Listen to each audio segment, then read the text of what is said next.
Barnabas Tinkasimire tumusanze mu nnimiro ye esangibwa ku kyalo Nyansike mu tawuni kanso y'e Muhoro mu disitulikiti y'e Kagadde ng'alabirira bitooke bye wamu n'obutungulu. Ono y'omu ku babadde bavuganya kifo ky'omubaka wa Buyaga West wabula ng'okubala obululu kwagenze okuggwa ng'akulira ebyokulonda e Kagadde Masataho alangiridde Dennis Namalamu na NRM ng'omuwanguzi n'obululu emitwalo 4,200 olwo Barnabas Tinkasimire atalina kibiina mu ajjidde n'akwata kyakubiri n'obululu emitwalo 2,400. It was really a mockery of what we call elections. You cannot tell people that you are going to use machines and they prepare for a free and fair election.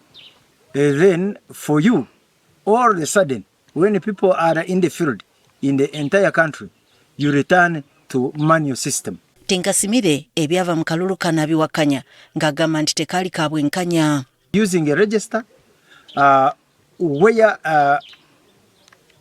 the dead vote, where the younger people vote, and where the entire system, the system rigs in favor of those that they want.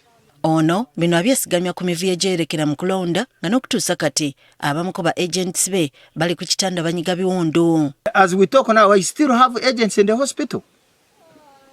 In the hospital who were terribly beaten.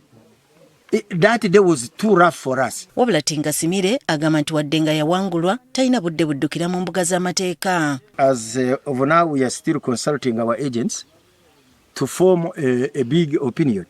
As an advocate, it would be my last resort to go to court. Atubulidde ndi mu kiseera kino essira alitadde ku bulimi na kukolerera kalulu ka 231. I was sustaining my job of a member of parliament using my businesses. They were literally crippling my businesses. Now I am returning to my businesses.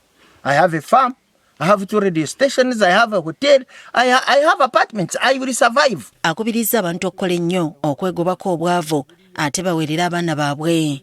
The message was, when I was campaigning, continue working hard in your respective homes, take all your children to school, the rest will be history.